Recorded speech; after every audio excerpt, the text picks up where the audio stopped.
Yo, yo,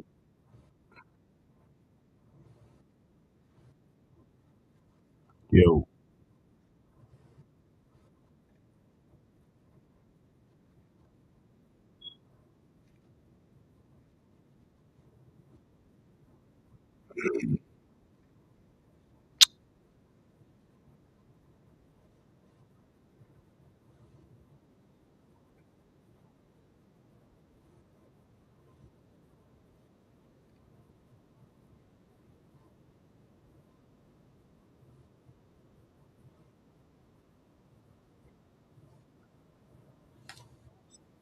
All right, we got the Bears this week. Let's go ahead and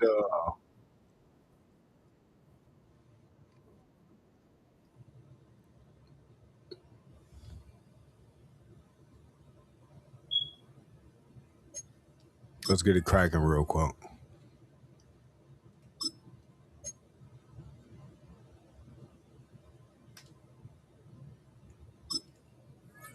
Hey, Janice, reach me, baby. Call my phone and say you need me, baby. From Vancouver, you BC, baby. Put up playback.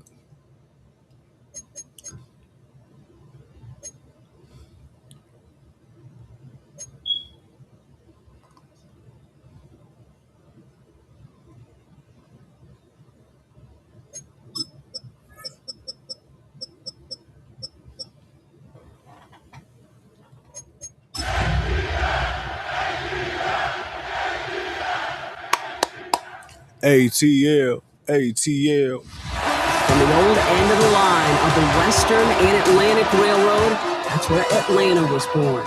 And there a train horn still remains in Mercedes-Benz Stadium. And it signals whenever it's time for football in the town once called Terminus. Today, there's an NFC fighting storm between the Chicago Bears and the Atlanta Falcons.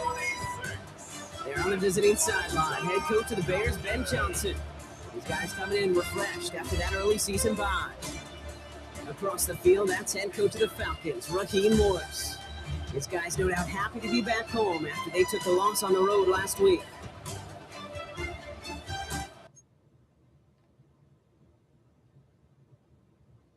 Yo,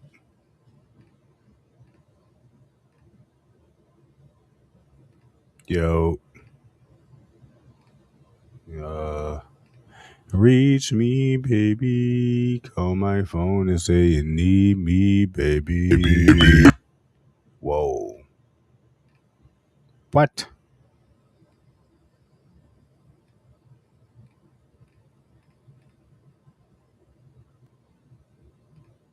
Yeah,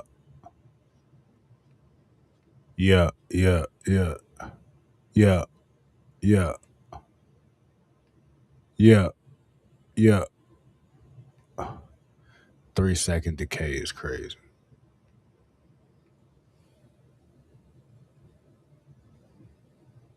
NYC was popping, gang. I don't know if it's actually adding reverb or not. I'm probably fucking y'all up on the back end. Yo, I don't know. I see it on the mixer though. The decay is working. Reach me, baby. Call my phone and say you need me, baby. I'm over here fucking around.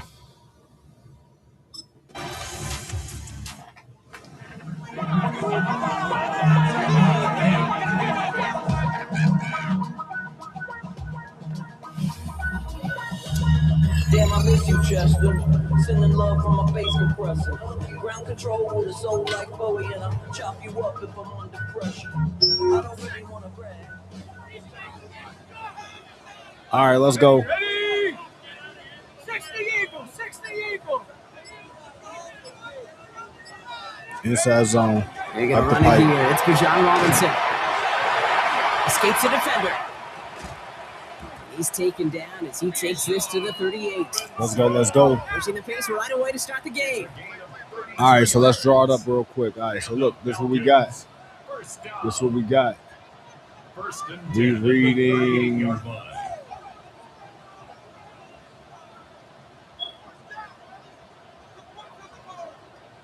We're reading him. 1st and 10, looking to throw. Has him on the quick hitter. And he runs this to the 25 before being brought down. We paused here to deal with an injured player, and this is a significant one. That's Bijan Robinson getting looked at after that play.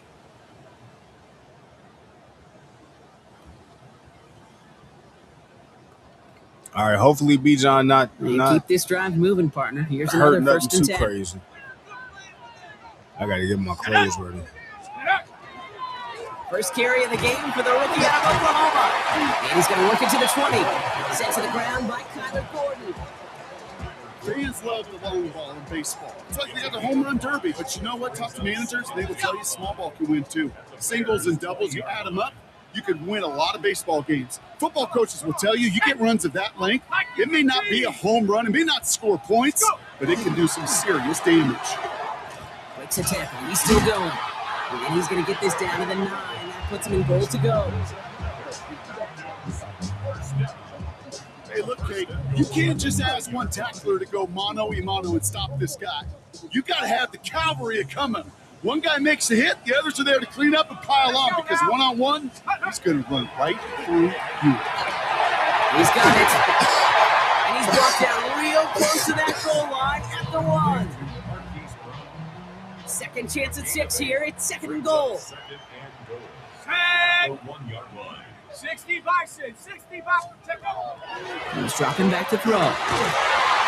To the end zone, but incomplete. That play's going to force 3rd and goal. Incomplete. It's now 3rd and goal. All right, let's see. If he move over here, Cowboy 80. we got action. If he sit, see what he do. If he expand this way, we gonna throw it inside.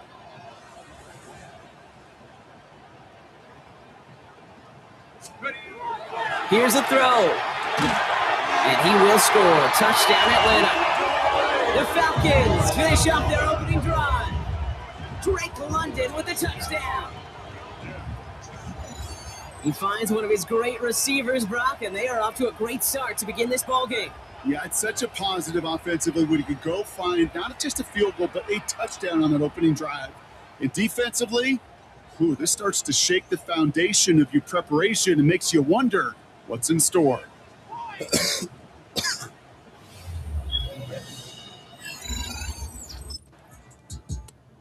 Falcons and their quarterback ready to take over once again. And all that's needed here, Brock, is some repeat execution from that last series. Of course, I'd expect the defense has made some adjustments after giving up that touchdown. And that is the beauty of this game we love so much, those back and forth adjustments on the sidelines. And can this offense do what it did a drive ago? And that is stay one play ahead of their defensive foes. Drive begins with a run. It's Robinson.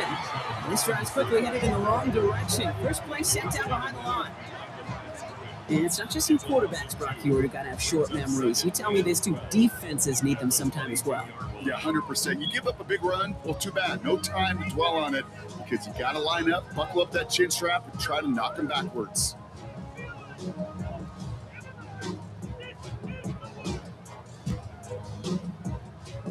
Gave away a couple on the first down run. Now it's going to be 2nd and 12. Coca 19. Throwing now off the play action. Throw left side. Taylor has it. And he's short of the first after a mild gain. Following that completion, remember the O-line looks to be in some pain. They're headed out to take a look at him now.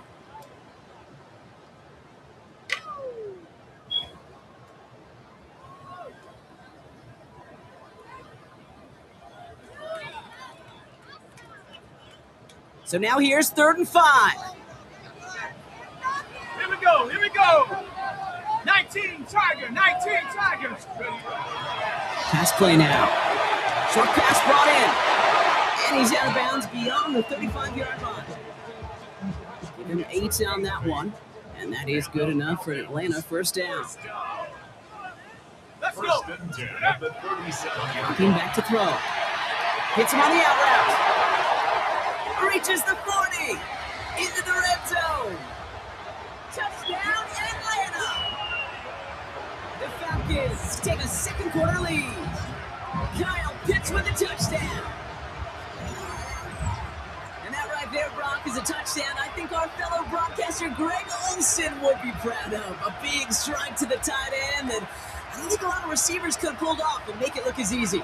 You know, a lot of times you're splitting hairs talking about the differences between tight ends and receivers at this level because a lot of those guys, they work the same route tree and they move with the football.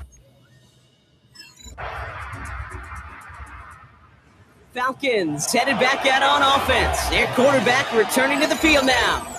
And that lead they've got, Brock, they are never going to have to worry about losing it if they keep scoring every time they touch this football. Is that how it works? It surprisingly is. You know, if you have the lead and you don't lose it, you win. That type of start, well, you wanted all 17 games of the season, but you're lucky to get it more than once. And this one breaks beautifully as they're going to get it forward to their own 45. First down. First and 10 at the 45-yard line. To throw here on first down. Dumped off to his running back. They're on him as he gets it up to the 47. Tackle made by Jaquan Brisker. 8 yards to go. Let's see how they approach this second down. Ready? Rocco leading. All right, we got a too high look. Thunderwolf. All right, we got a too high look. So let's see. We're going to see what he does and what he does. If he stay wide, I'm throwing a stick and knot. If he drop, throwing a zig. Setting up to throw. Defender arrives I was right as late. the ball does, and the hit knocks it free. Incomplete. No connection on the last play, and now it's third down. Third down and 8 yards to go. Third and 8, we got crossers. We got to watch him. If they blitz, we really got action. Third and long for him here. Gets this one to London. And he's brought down after pushing to that 35-yard line. That'll go for an 18-yard gain. And that's a Falcon first down. I may love watching a great thrower, but I love watching a well-done route to your Kate. Make that guy think you're trying to stack him, only to drop your hips, cut right inside. Some good work to help reset those chains. Panther 60, Panther 60. We got a hollow on the left side. We're going to read square to circle. See what happens. Back to X. They are throwing it again. Fuck. And oh, someone stepped in. It's intercepted. Hit by T.J. Edwards. And the That was Bears will bad. take over as he records his first interception. He was of sitting our there, season. too. He got in front of that one for the pick. Looked like that's the receiver it was designed to go to on that play. Falcons are being led back out there on offense by their quarterback. And with field position and the clock against him, you're probably not going to see anything of substance.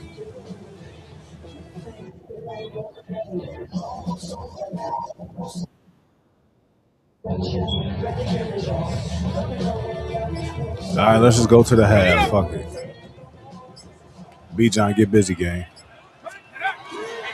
All right, keeping it simple. They're just going to call a give right up the middle. Oh, get busy, gang.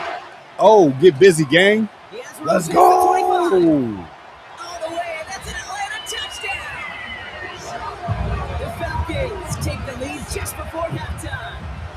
It's a Bijan Robinson touchdown. Wow, just sensational speed from the back that time, Brock. He found a seam, got through it, and he was gone. You know, it's one thing, Kate, to have singles hitters, right? And you love those and you appreciate guys that can get on base. But it's the home run hitters that are the difference makers, and what a big-time effort.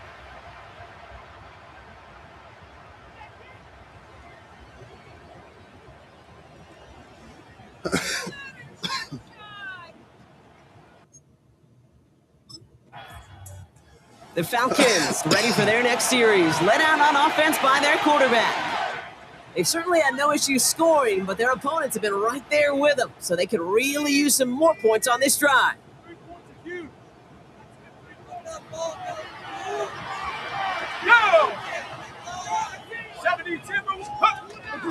First and 10, around to Robinson. And he'll manage 3 there to begin this one. 2nd and 7 coming up. Trying to work quickly now. Taken down at the 33-yard line. A 3-yard pickup brings up 2nd and The plate fake, he'll throw. Looking for his back, but it will not find him. That's incomplete. Brings up 3rd down.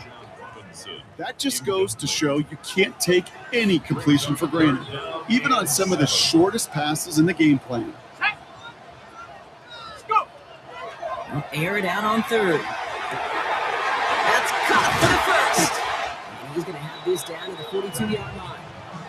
Give him 24 on that play. And that is good enough for Atlanta. First down. From a great throw to a nice route and catch to moving the chains, there wasn't a whole lot not to like about that amazing play. To the air now on 1st and 10. Into traffic, complete. And he's tackled for a short gain. 2nd down now, 7 to go. Brings up 2nd and 7 at the Bears 39. Throwing it again here. He had it for a moment, but a great defensive play to jar it loose. Incomplete. Last pass unsuccessful, and they have 3rd down here. Brings up 3rd down and 7. 3rd and long, they're going to throw. That one is incomplete. Couldn't hang on through the contact. Like, all we got to do is hang on to the ball. It's now 4th down.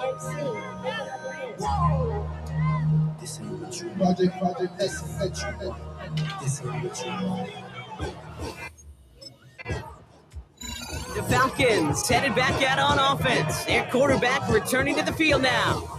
And unsurprisingly, Brock, a great day on the scoreboard so far for him. Has him with the advantage as we move through this 3rd quarter.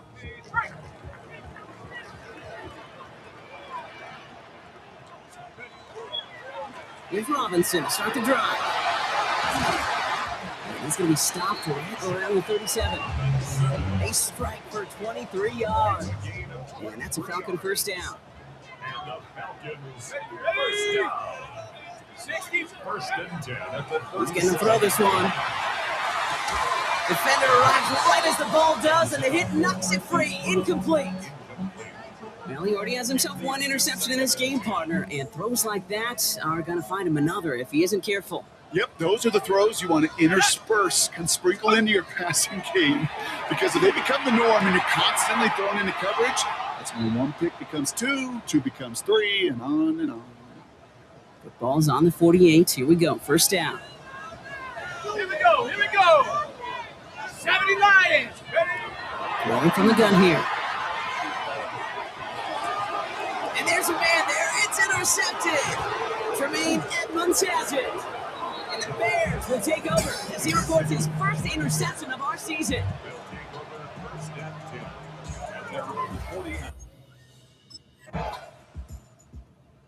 Falcons are being led back out there on offense by their quarterback.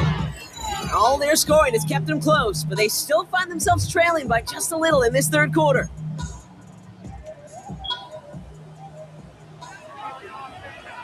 Let's go now. 1918. This one's a little touch pass forward to his man coming across. And the defense wise to that call there. Receiver wrapped up for no gain. 3rd down coming up. They're calling for a stoppage now. Looks like we had somebody injured on the play. Oh, and this is notable here. It's Drake London who's hurting. 2nd and 10. Here he is to throw. Ooh, would have been a big gainer if they connected, but they could not. Instead, 3rd down coming up. Well, even with the pick on that last drive, partner, he is showing no hesitation whatsoever. Well, in order to play this game, Kate, at this level, you've got to be aggressive. You can't let a previous mistake really affect your next decision. I'll say this as well. In the NFL, you throw into coverage too many times, there'll be more interceptions. Oh, no, ball's loose. Ball's loose in the end zone. Well, I've seen this happen a time or two in my NBA tenure, Brock. The guy checks in, jump ball, takes a dribble in the wrong direction, and then realizes what he's doing.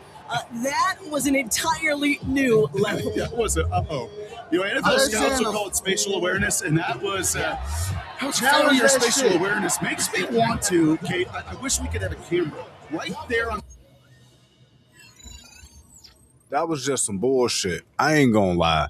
They called that a safety. I wasn't even nowhere near the damn end zone. Like, what the fuck was that? Falcons ready for their next series, led out on offense by their quarterback. In their last drive, reached the wrong end zone and equaled 2 points. So trying for the other end zone and 6 on this possession. Let's go.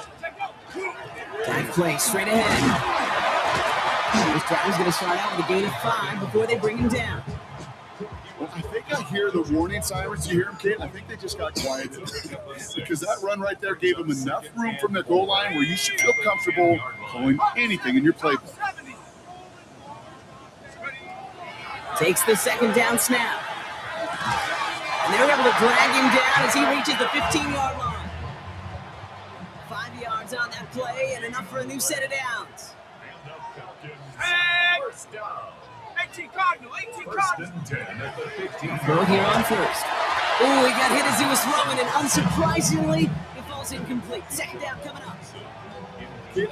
Kid, I'm just kind of laughing because I could feel the armchair quarterbacks going, I can make that throw. And anybody who's actually made those throws says you have no idea what it feels like with everybody breathing down your neck. That play's got to be right, timed up right. It certainly wasn't. After the incompletion, they come up on 2nd and 10. Come on. Set. 60 Eagles. Back now, pressure coming.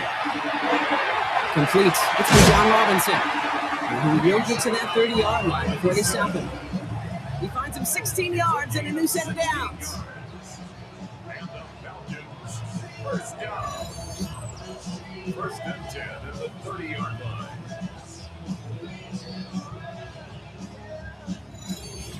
Okay, I know exactly what's going to happen.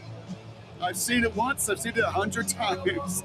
Next week on the practice field, this running back's going to say, see, I'm not just a running back. I can play receiver. And you receivers, you couldn't do my job, but I just showed you I could do yours. They'll work against the blitz. Completed over the middle. He's going to be taken down here after he takes it to the 45. That play gains 15, and it moves the sticks. Let's see how they attack this first down, partner, from the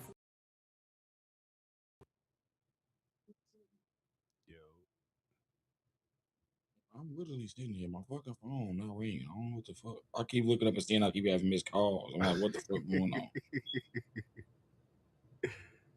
Hold up. And then when I call, ain't nobody responding. So I'm like,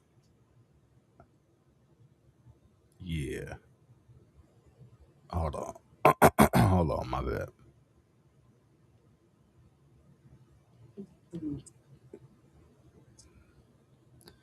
Alright. It's 2 minutes left in this bitch. 2-minute warning. Right, because when you just called me right now, my phone ain't ring. It just said join in the text message because my phone upstairs. So I ain't even know you was calling for real. It just said join. So I just hit join shit.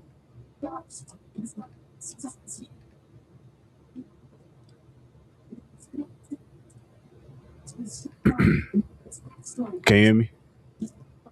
yeah. All right. Shit. Yeah. You still that PFG featuring J. Cole? Oh, no, I ain't.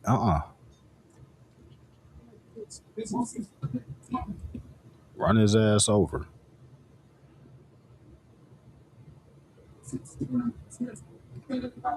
Play that shit. What? Got you, hold on. D-Ray, appreciate the follow, gang.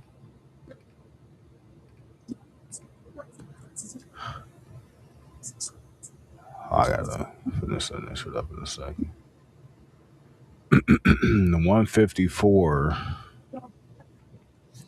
is one high. I wish I could put R1 on the post, but I can't. Got him. Timeout. Oh, right.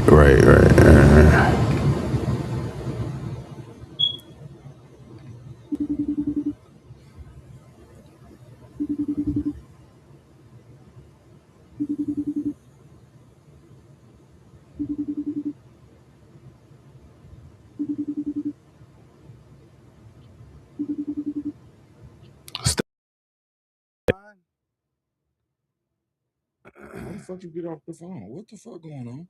I don't know. The shit just hung up.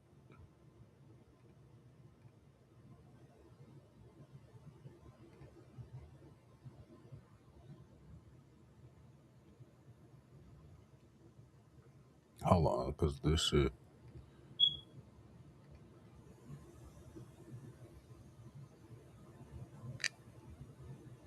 Is my screen showing?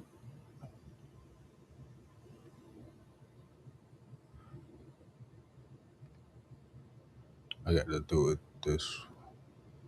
Yeah. You playing it? I've been home, dude. You playing it? No, hold on. Dude's just Oh, walking. no, you good. I'm just making sure. No, not scared, gang. No, not at all. We about to. I'm just getting this shit started for our pod. We about to do our podcast. Really? In this book? Then why didn't you say Ooh. something? Come on. I'll call one. Sit right here. We got a score. I didn't see anyone. You know what? Yeah, I'm gonna do that. Dada, I'm gonna play some game Fine. on my brother's iPad. What up, Deucey? Still talking about the What's up, Uncle D? What's up, baby boy? I'm looking. No, not down here, dude. Let's go. You could play it upstairs then. What? Let's go. Yeah, what? The game. Oh, well, play other game. It's really time for you to go to sleep. I got something that you'll play Dynamite. And it's that logo. Okay. Once you get on your tablet. Coach Dean 2. If you know how to undo the request, if you know how to send on the request, yeah, she can undo all of the stuff. Why don't you have some of me request then? I think the game you have to do. Tell them how to do it.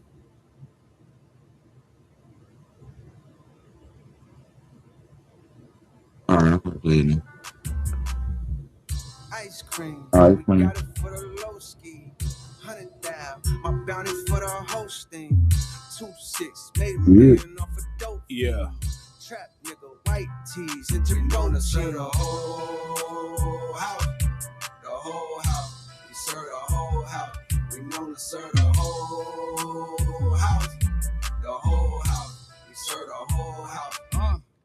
5 shooters, where they do that? I'm in Europe.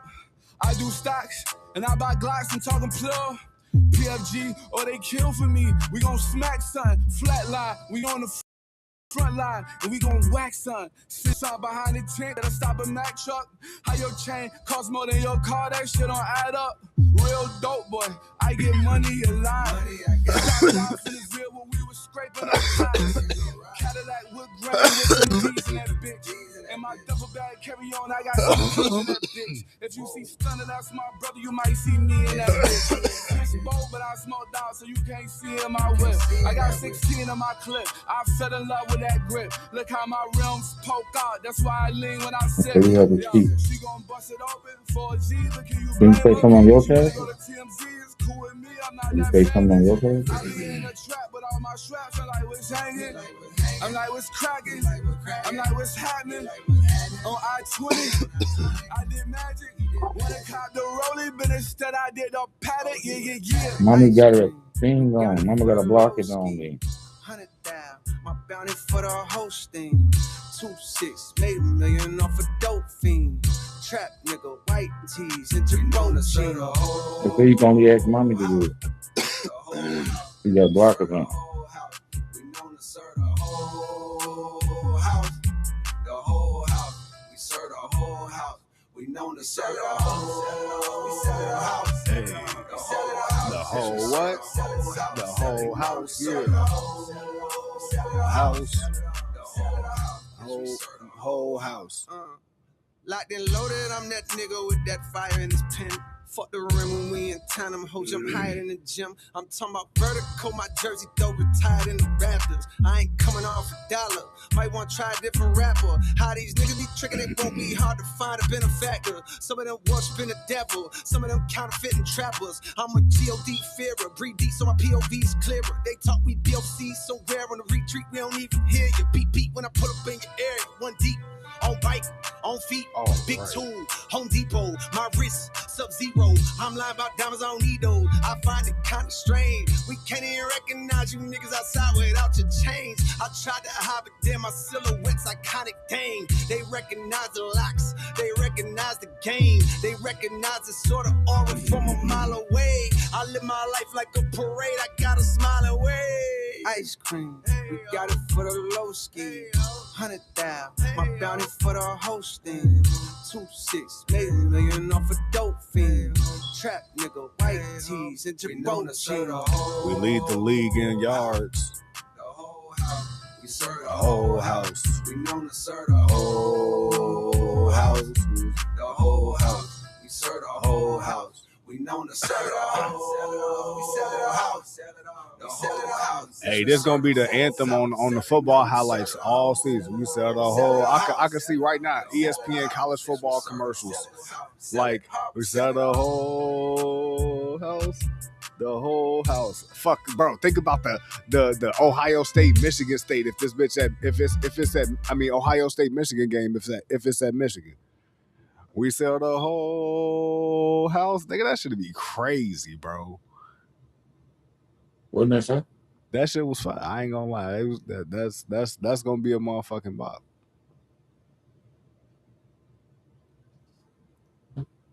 Damn, Detroit is undefeated. 7-0. Dallas.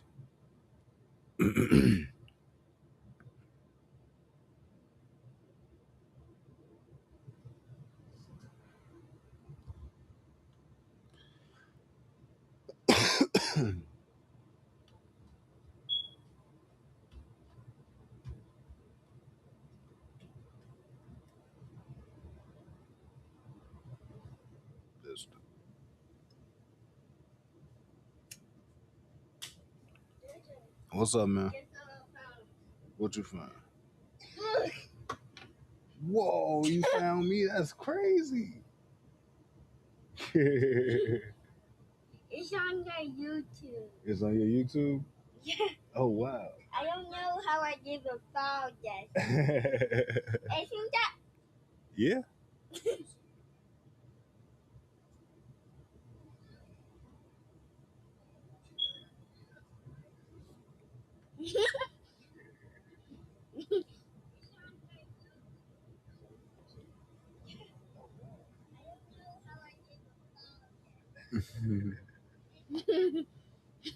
All right, go in the bed, but I'll be there in a second. My mom and dad can come down here until I'll be you for a while. Okay.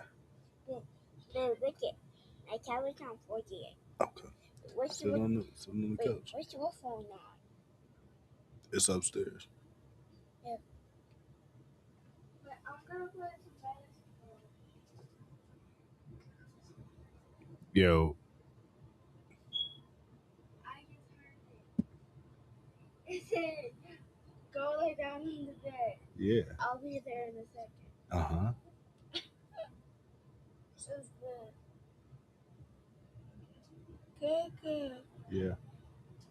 Can I play a game? In the morning Hmm.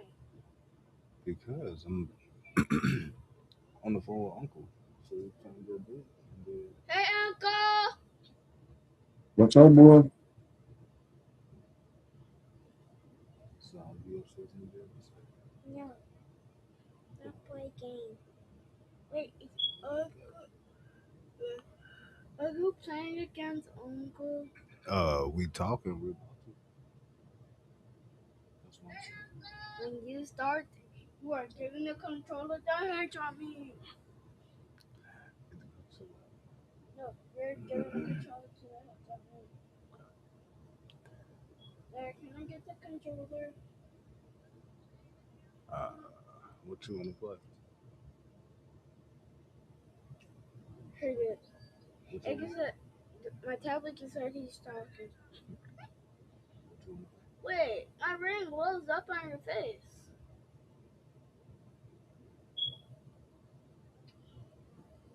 All right, so look, I'm on the phone with Uncle. So what's up with you here?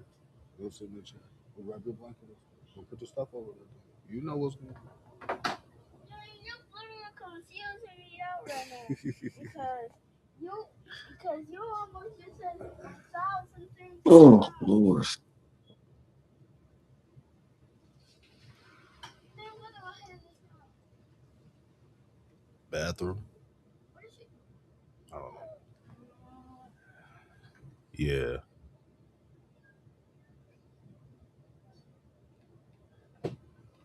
That's the hello. Yeah. Yeah.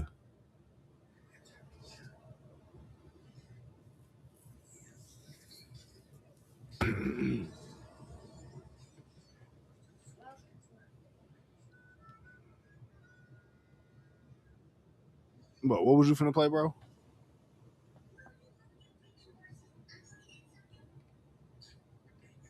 Mm.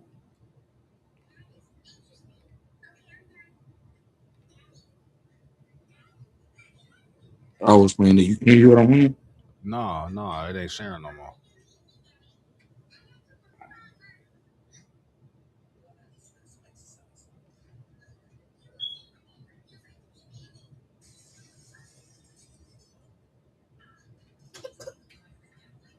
You okay?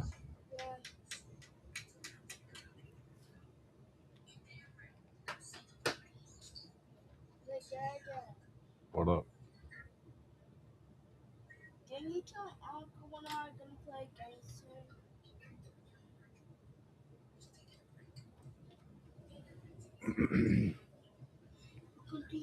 Uncle's looking for something.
Yeah. It's on. Calling him back, but I don't know. Yo. Yeah. You can hear what I was playing? Nah, it just look. I just called you back. The phone hung up.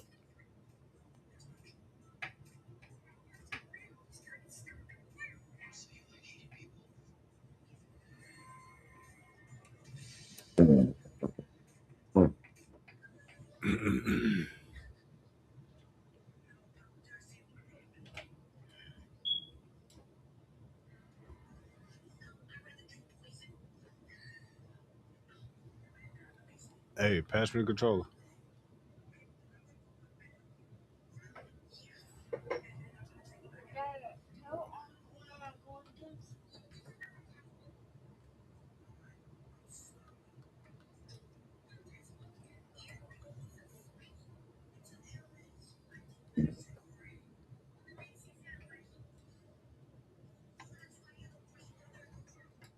You still playing something, bro?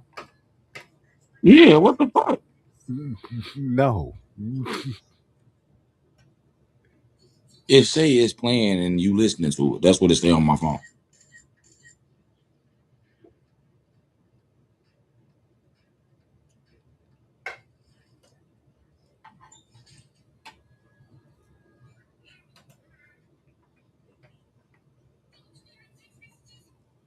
I ain't playing nothing now. Fuck it.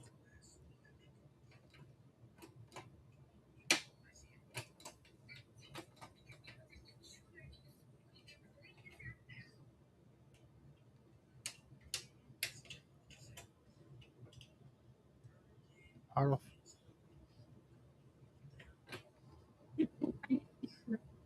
Come to get me. Oh, sorry, this is everything that a man who only dreams of 72 hours of protection with clean ingredients could ever dream of. It is. If I could have been different in some Yeah. ways, probably. But On the right day. Yeah, I would say how you feel about the LeBron and Philly thing? the thing I just told you I love comes at a price. You know? I love them both. I love love love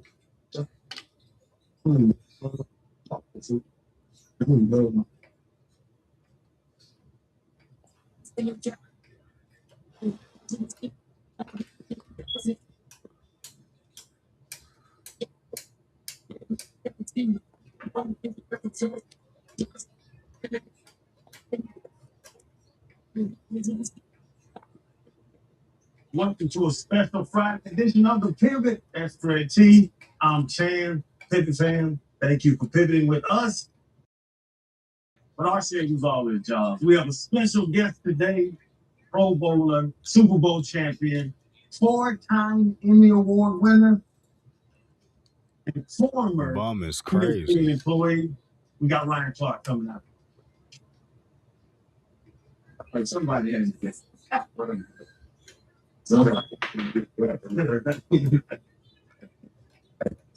You know, I always ask the guest, what's their biggest pivot, right? Yeah. I think this is the biggest pivot. For sure. I think I look at it in 5 years, and if I was sitting down with Ryan Clark, It's Shane new. Crowder, I don't know what it is. and Fred Taylor, that would be the answer. Now, what happens from now is like the rest of the story, but I think the moment would be this one. No, I joke about it, but you know what I'm saying? It's a situation. I think, I'm definitely okay, but I feel for the other people who are going through this. Our average been there 33 years. Charles Davis, one of the best men in the business, along with best analysts. Bart Scott, him, Tom Pelissero, and like countless other behind the scenes people. And you think, what I learned about ESPN, there's so many people who work there grew up close to ESPN. So they grew up with a dream of being there and being able to work behind the scenes and create these stories and tell this story. And now their job is going, right? Well, what I'm dealing with is, in truth, a first world problem. But there's some people who are truly counting on what ESPN was going to do for them to feed their family. And, so my thoughts and my prayers are with them as well. I think the big question is, did you see it coming? Could you take us inside that moment? Yes and no. I'm upset with myself from this perspective. There were signs, but I truly thought for the first time in my life, I worked so hard at something. I was so good at something. Everybody acknowledged that I was, that they couldn't find it. That company who was going to the Super Bowl. That shit is crazy for him to get fired on L like that. Like, I don't know. Oh shit, my bad. I don't know what the fuck. I would play it on here, but you keep saying you ain't even hearing shit, so that's why I ain't even.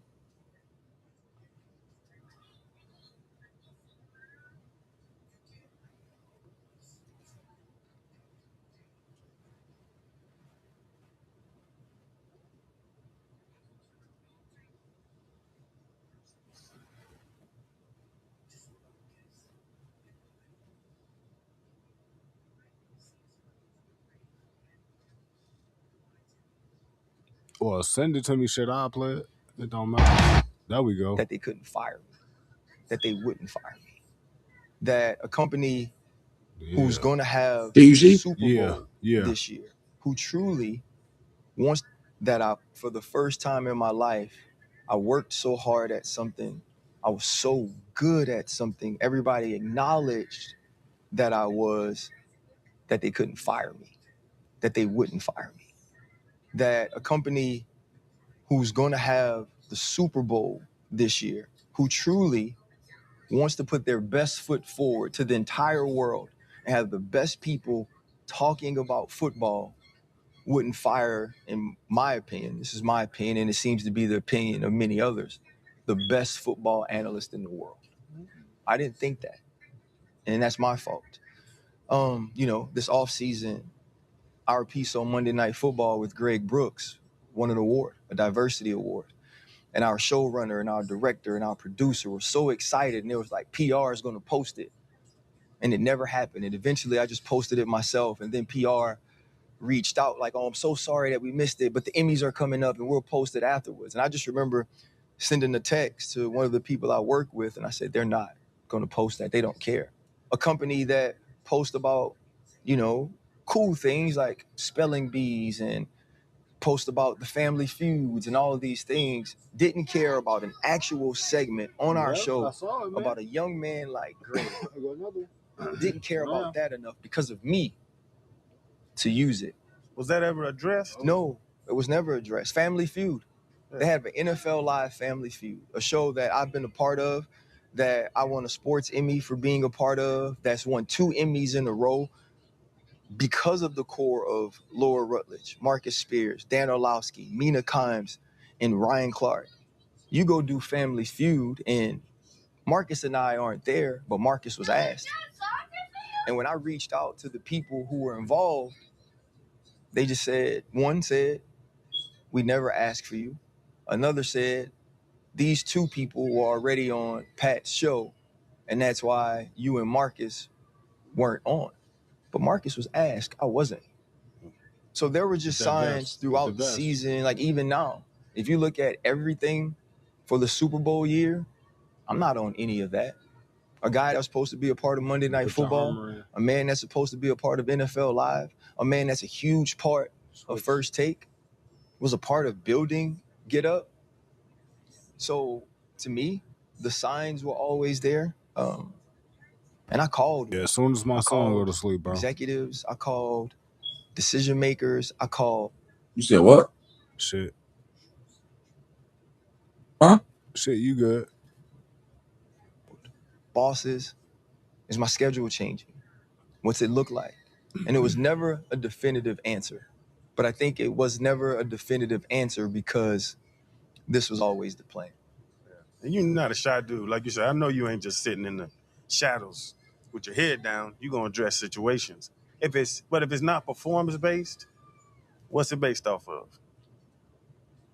Well, to address the head down thing, what makes me a little bit sad about myself is I did adjust who I was to try to keep my job. I did have meetings with people and say, okay, what is it that you need from me? Not the analyst. The analyst he was damn good, right? If you care about the person that's on TV, what is it you need from me? Because I want to do that. I want to build a relationship. I want to involve you in the things I'm doing. You know, man, like this show, for 3 years, bro, we never shied away from any topic. We never shied away from tackling anything. We did this year because I knew I couldn't have no beef. I knew I couldn't respond to disrespect, right? I knew, for lack of a better word, I couldn't be too black. What makes me sad is even in trying to adjust to be at least more of what certain people wanted, they still fired me. And so I think that is difficult.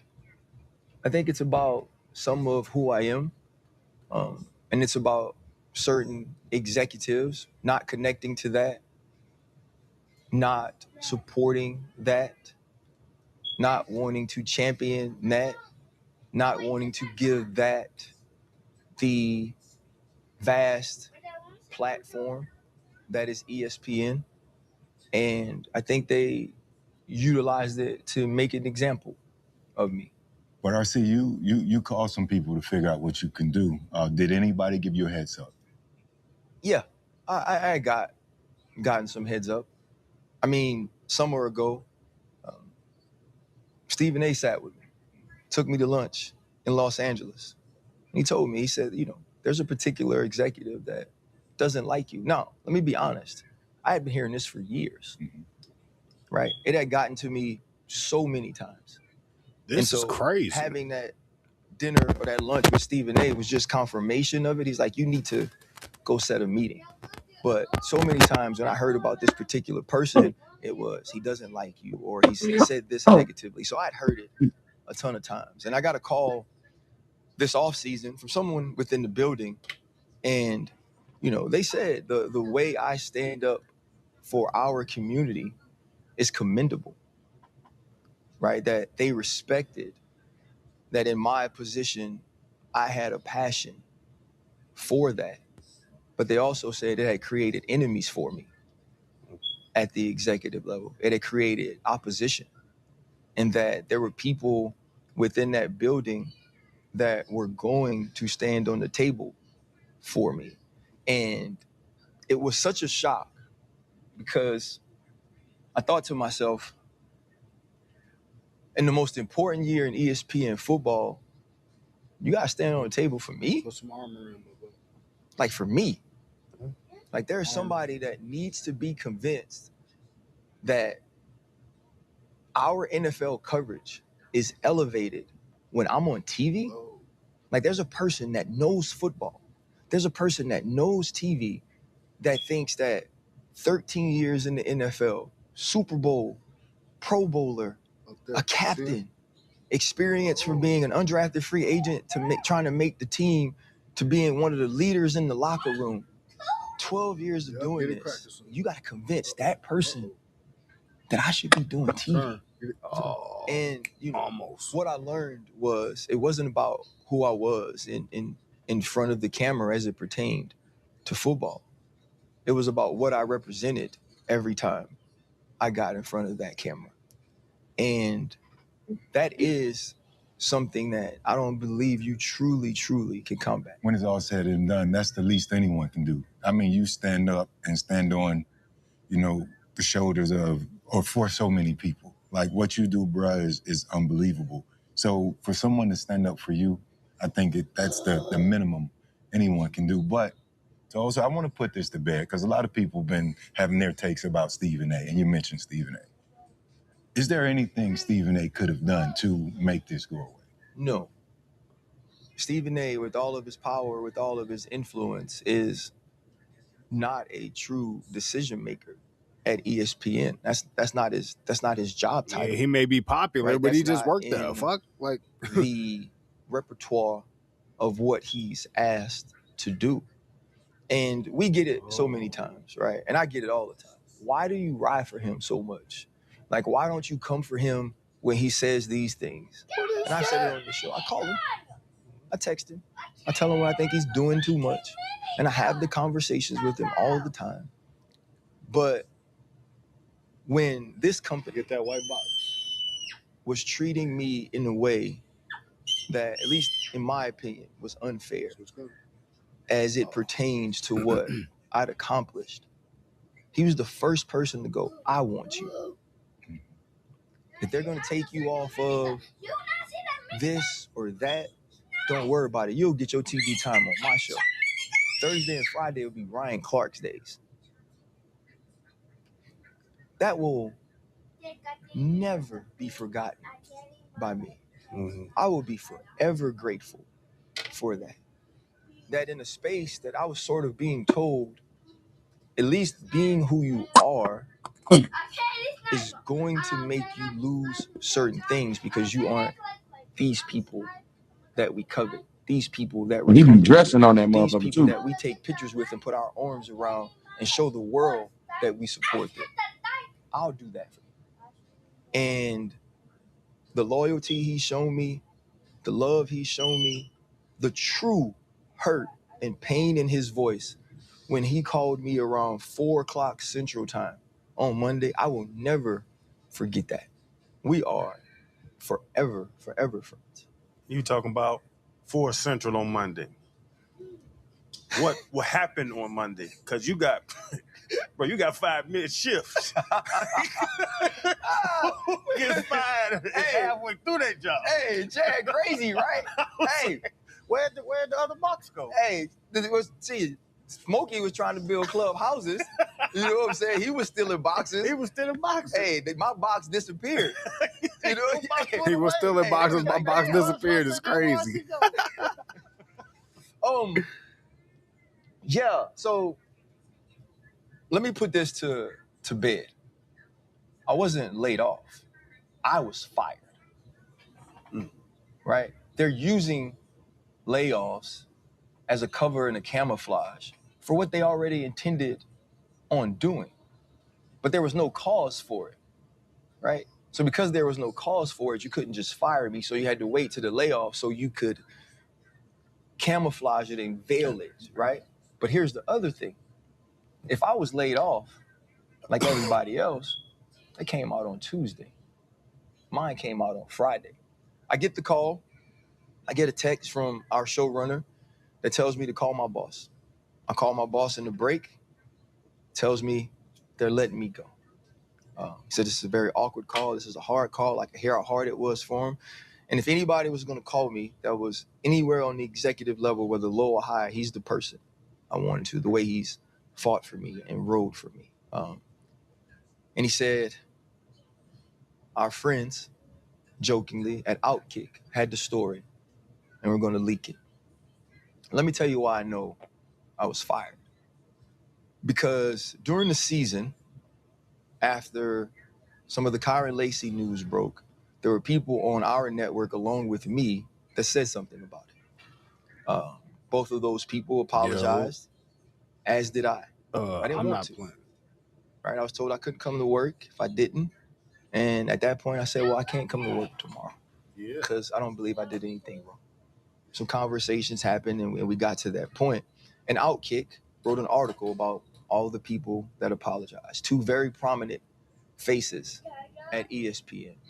And they praised them for who they were and how they brought this thing back around. And they bashed me, talked about how negative I was, and spoke about me in such a nasty way. And I sent an email at that time to Burke Magnus and Dave Roberts, who were working, because we were on an email talking about how we were going to handle it. And I was very poignant in saying, you have to watch who you listen to about me.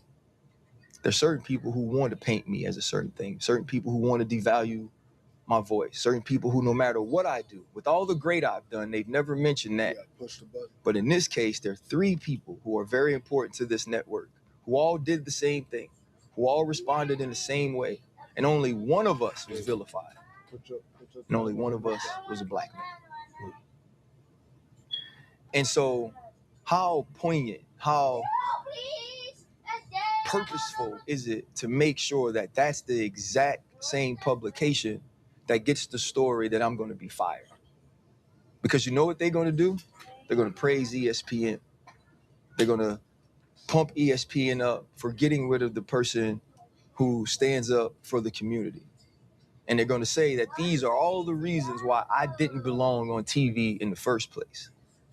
So let's garner as much positive publicity as we can early before all of these people that you've seen come out on my behalf and say I was the best in the world at the job and I deserved better. 1, I didn't deserve to be laid off or fired. It ain't about money. 2, I didn't deserve to be handled that way. So let's get ahead of it. And they were going to get ahead of it by leaking it to someone who they know hated me. I would say, bro, how could this be that thought out when they just asked you if we could all, as a crew, come on First Take in August? That don't make no sense. When I saw it and how they did it and how outspoken you are about the community and how, like you're talking, Some people don't agree with your stances and don't like that you were that open on their platforms. To me, it seemed like it was almost like buck breaking. Slavery term. You know, where you're the outspoken one, you're alpha. Let's embarrass him so everybody else gets in line.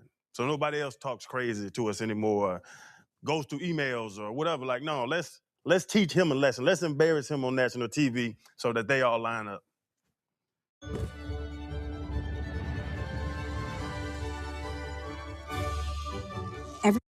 Yeah, I think that could be part of it, you know? Like, I also know that this is a private company.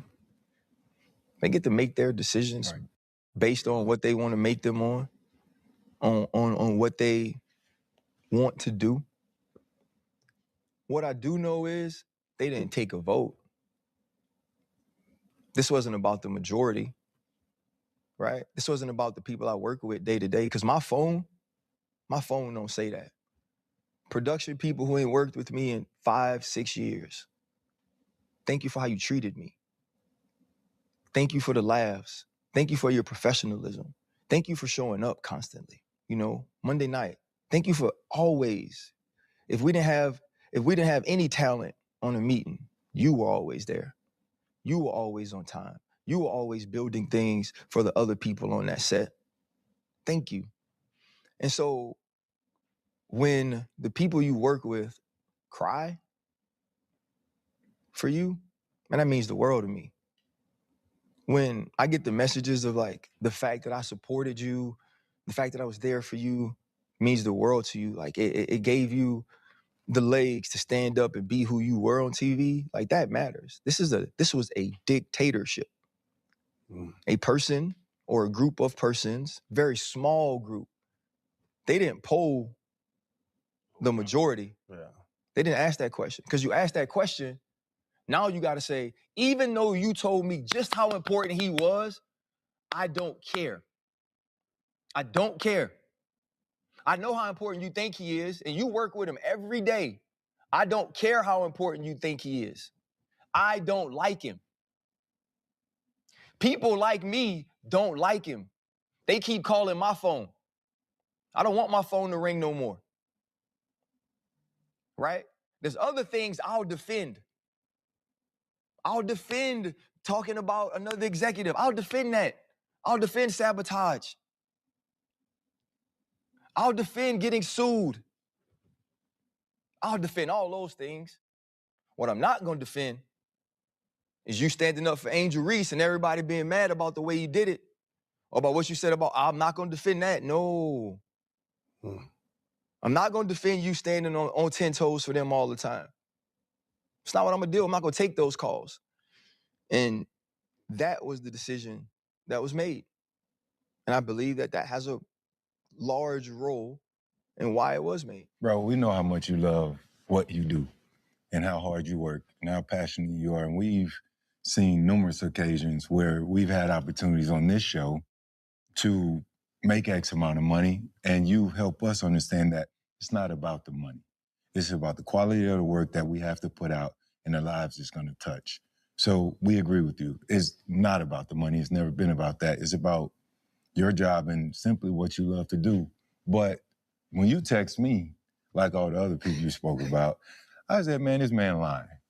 April Fool's, it ain't even April. I didn't believe him, but I didn't want to respond that way because it caught me off guard. And I was like, ain't no fucking way these people are that stupid to do one of their best, but people like that. And I ain't saying that because we rock, but I just know what it is. But even then, you know, I started searching the internet and trying to figure out, like many people might be, like, what happened? Like, what's going on? Like, is this a Netflix doc situation? Like, what's really going on? Yeah. And we've been hearing reports about, you know, the disagreement with Peter, right? Yeah. They're trying to pit you and Pat against each other. Mm-hmm. And so many other things people are trying to stir up and figure out what's going on. Like Chan said, like they're looking or waiting for a scandal, right? Yeah. But it's simpler than that. Oh yeah, it's no scandal. Let me be very clear. I love Pat McAfee. I think what Pat McAfee set out to do really put in place a blueprint for a lot of us. Like, can we do it and be accepted or received at that level, at that amount of money? Probably not. He's an anomaly in that way. But I respect and admire what he's built so much. Right. Peter Schrager, like me and Peter don't have an issue, right? I would think if you'd ask him right now, obviously after what went on with us, there's been nobody that's nicer to him. And I do want to address that as well. Going into last season, that was when I met with the executive and said, hey, look, I can only see one reason why you'll have a problem with me, because it's not my work. And I get my schedule. I'm supposed to work Thursday, Friday on Get Up and First Take. I fly in on Wednesday night. That's what my schedule says. So I fly in on Wednesday night. I never get an email. I never get a text message. Normally you get that about the production meeting. I don't get that. So I wake up in the morning and I was like, well, you know, I'm not working. I'm texting, hey, am I off of it? And I cut the TV on and Taylor and Will are on, which, like, I'm happy for them. Them boys worked hard to get that opportunity, right? Go do your thing. But I was upset because, wait, you can't call me and tell me that the schedule's changed? I don't deserve the respect of believing that this is my schedule? And along with some other people, we built Get Up. That junk was dying. Your original idea didn't work. So it was Dan and it was Marcus and it was Culture Wednesday with me and Dominique. That's why that show lasted to be what it is that you turned it into now. And the people who I built that with, y'all just couldn't call me and just tell me, RC, we made another decision. And I asked, man, and another thing I'm mad at myself, I begged and begged to be back on that show because it meant so much to me that we built it and to be on it. And they just kept telling me, people aren't doing both shows. Dan's doing both shows all the time. Damian Woody's doing both shows all the time. Peter Schrager's doing both shows all the time. And so I'm already feeling something. And you go into that Friday, and Greedy had said, and Peter had exchanged a couple of times that neither one of them ever played. Mm-hmm. And we're talking about CeeDee Lamb. And I tried to be very thoughtful in the way I approached it, because I wasn't trying to say you don't have an opinion because you didn't play. I was trying to say you have a different opinion because you didn't play. And maybe I didn't get that across in the right way, right? I can accept that. But then he raises his voice at me. He's like, don't belittle me and this and this. And in the moment, I'm like, I'm on TV. I'm not gonna have that back and forth. Let me be calm. Let me de-escalate this. And let me truly explain what I mean. That the in-helmet perspective is different than the out-of-helmet perspective. And so we get in the break, man, and I walk off, right? Because I'm upset because I'm knowing what's going to happen because he said I belittled him and he raised his voice at me. And he's like celebrating the segment like it's a great segment. But I'm already knowing the person who loves you don't love me, and they make decisions here, and we just had that happen. And while he's celebrating, I'm just telling him, like, man, like, don't effing disrespect me like that. Because I'm knowing what's going to happen. Now, at this point, I'm standing over here, right? I've gotten out of my chair, which is 2 away from him. I'm standing over there. And obviously they recorded and they showed me the video. And I'm talking to people who've been there for 12 years, man. And they like, we thought you were going to get aggressive. What? The person you've been knowing all this time who never did anything, who's never had an altercation here, was going to get aggressive from over there?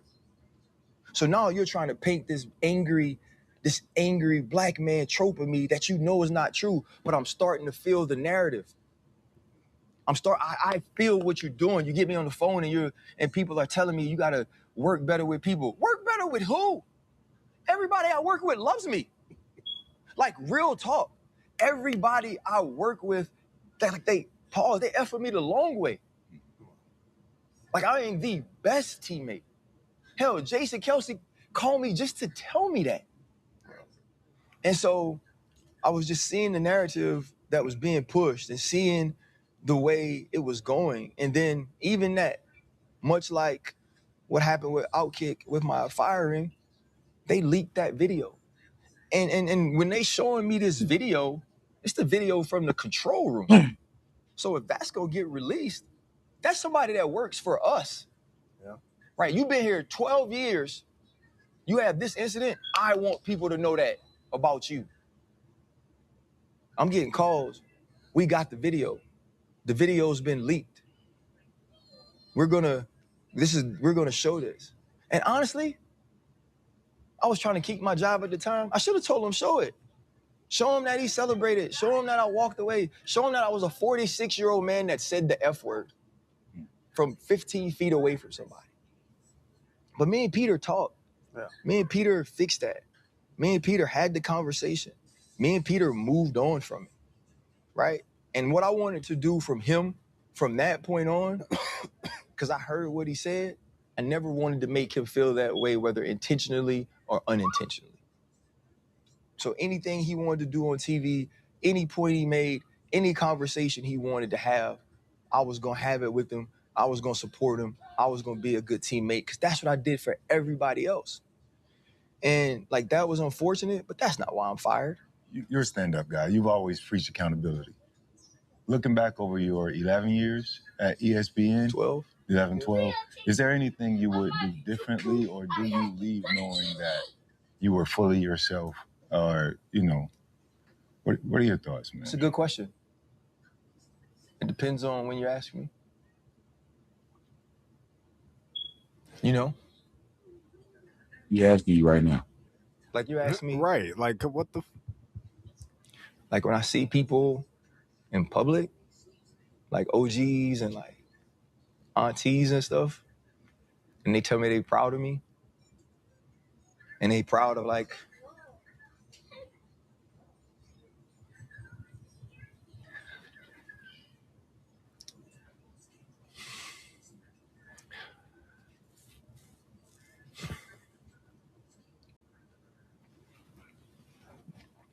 and they proud of like the way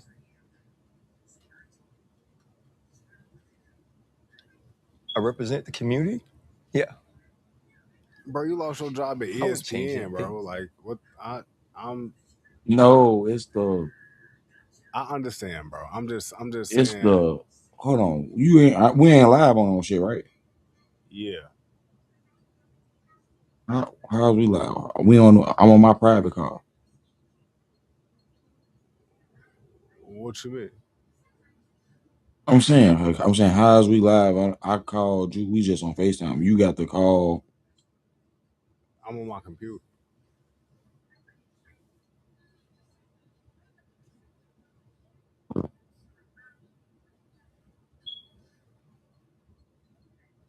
Oh, yeah.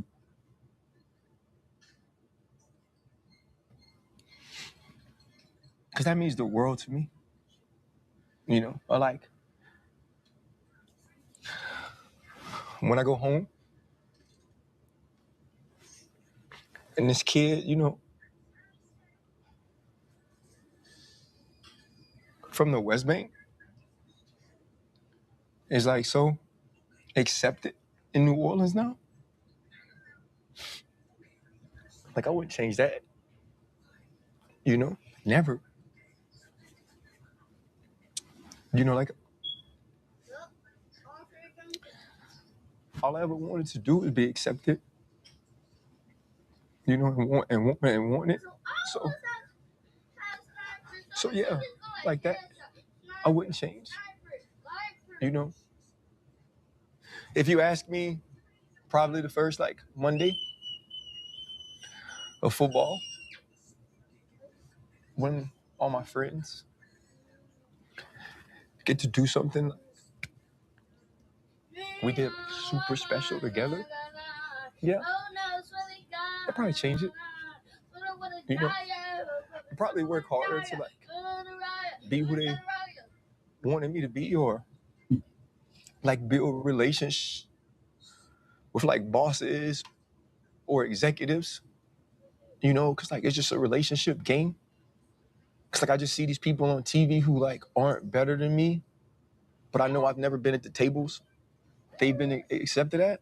So yeah, you know, there's some things I think I would do differently because I feel like I let them win. You know, I feel like there's a group of people, a faction of individuals who wanted to like devalue my voice, who wanted to take away my platform. I feel like I let them win, you know? But then there's the other side of it of like, my platform isn't as big anyway, or it's not as impactful anyway if I don't do those things. If I'm not that person, if I'm not authentically me, right? And it's not even something I can prove that if I was different, they wouldn't have fired me. I can't prove that. Tough. Right? So if I can't prove that, why? I would have hated to be fired being something I wasn't. Oh my gosh, that'd be the worst. Young, man, like my kids, like, they love me. You know what I'm saying? But I felt like I let them down. Never. You know, like, regardless of how much like money I was able to save and all the opportunities I was given, that's why I'm so focused on like the other people who lost their job. It's like, this helps us, right? My kids get to live a certain way. I get to take care of my parents. I get to help, you know, my brothers and my brother and my niece